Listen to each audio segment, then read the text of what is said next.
Baik, Ibu juga sempat mengatakan kan bahwa Peggy ini tidak ada kaitannya dengan kasus kematian Vina. Apakah memang ada bukti-bukti juga yang dimiliki oleh pihak keluarga sehingga bisa disampaikan kepada pihak kepolisian, Bu? Ada bukti yang cukup kuat nggak?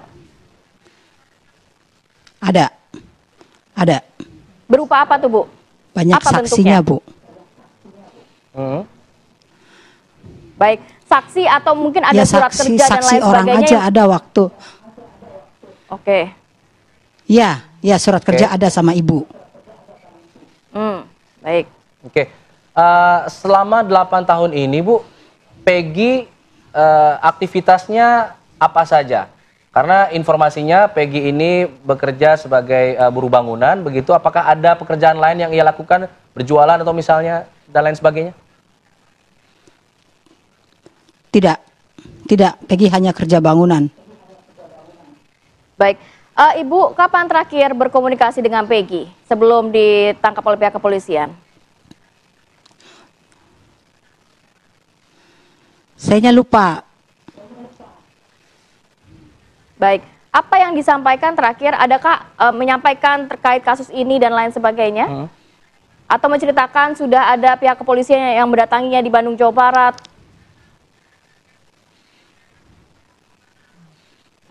Ya, waktu itu ya ada Peggy di Bandung, di Jawa Barat didatangin polisi. Saya juga kaget. Tapi saya bersikeras keras karena anak saya tidak melakukan kejahatan itu. Jadi saya mohon ke seluruh pemirsa yang mendengarkan, saya Ibu Kartini, kapan Peggy didatangi oleh pihak kepolisian? Apakah didatangi saat akan ditangkap itu atau sebelumnya pernah didatangi juga? tidak tahu. Saya kan Peggy waktu penangkapan ada di Bandung, jadi saya tidak tahu. Baik. Oke. Jadi sejak penangkapan sampai saat ini Ibu belum ada komunikasi dengan Peggy? Sudah waktu di Polda. Apa, Bu, yang disampaikan, Bu? Saya sama anak saya. Iya, betul. Anak saya menyampaikan, "Mah, saya tidak melakukan kejahatan seperti itu, Mah. Demi Allah saya tidak melakukan. Jika saya melakukan kejahatan itu, saya akan bertanggung jawab atas perbuatan saya," kata anak saya begitu. Sekarang Peggy minta doanya mama sama bapak. Seandainya Peggy, ya. Ya, lanjutkan boleh, Bu. Seandainya Peggy tidak ada umur di sini, Peggy minta doanya mama sama bapak. Peggy rela mati syahid jadi korban yang tidak pernah Peggy lakukan selama ini. Begitu, Bu, kata Peggy. Baik. Bu Kartini, kalau mungkin Peggy ini pernah tidak, Bu, masuk dalam komunitas atau menjadi anggota dari geng motor sebelumnya? Tidak. Tidak pernah ya? Tapi Peggy punya motor, Bu, di rumah ada, Bu? Ya. Waktu itu ada smash. Motornya pada saat penggerebekan disita polisi atau masih tetap berada dalam kepemilikan keluarga? Disita polisi sampai sekarang. Oke. Baik, Bu, saat kejadian di wilayah Cirebon, Jawa Barat, ini kan heboh ya, kematian Vina dan juga Eki. Apakah Ibu dan juga Peggy sempat berkomunikasi, membahas mengenai hal ini?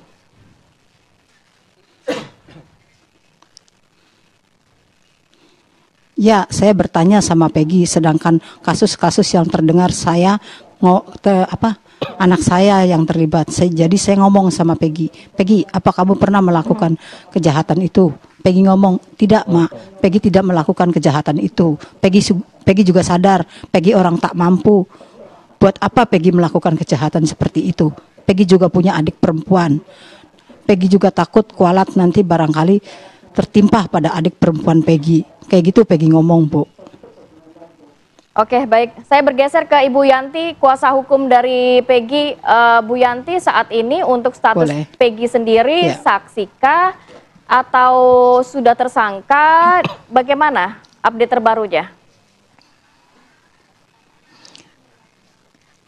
Kebetulan waktu kami dan tim datang ke sana pada saat Peggy di BAP itu sudah ditetapkan sebagai tersangka karena keterangan dari penyidik bahwa Peggy udah 1 kali 24 jam sudah bisa ditetapkan sebagai tersangka.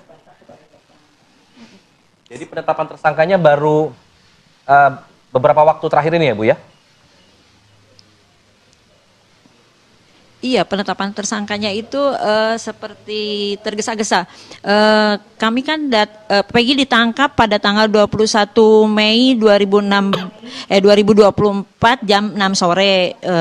Keterangan dari orang tuanya Peggy. Kemudian saya subuh itu 22 Mei 2024 saya berangkat subuh. Saya udah nyampe sana sekitar jam 9 dan saya hanya diperbolehkan melihat Peggy dan belum boleh berkomunikasi dengan Peggy.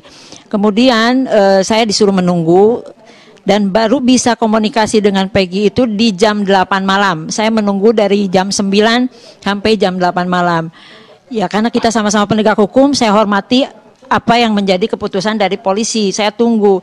Walaupun saya saat itu kecewa, kok saya disuruh nunggu begitu lama gitu. Saya belum bisa komunikasi dengan klien saya.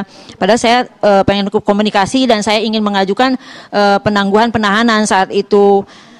Tapi begitu saya masuk dan bisa berkomunikasi di jam 8 malam, saya langsung disodorkan bahwa Peggy sudah ditetapkan sebagai tersangka. Saya hanya mendampingi BAP saat Peggy sebagai tersangka dan saya tidak Ya, lanjutkan lagi Bu. Ya Silakan. Mbak. Silakan Bu. Ya, saya tidak mendampingi Peggy saat diperiksa sebagai saksi. Saya hanya mendampingi Peggy setelah ditetapkan sebagai tersangka di jam 8 malam. Baik, Bu, apa alat buktinya sudah dikumpulkan pihak kepolisian yang juga ini memantapkan pihak kepolisian untuk menangkap Peggy, Bu? Saya sempat tanyakan itu, kenapa ini secepat ini kok ditetapkan sebagai tersangka, bukti apa? Karena bukti-bukti sudah kuat, sudah cukup, polisi bilang seperti itu, tapi kita tidak ditunjukkan bukti apa yang mereka katakan cukup itu. Baik, nanti kita akan juga minta pendapatnya dari Pak Arianto dan juga Pak Fikar mengenai hal ini, bahwa Peggy sudah jadi DPO bahkan sebelum jadi tersangka. Saya ingin tahu mengenai hal tersebut. Kita akan bahas nanti usai jeda. Tetaplah bersama kami di Apa Kabar Indonesia Pagi.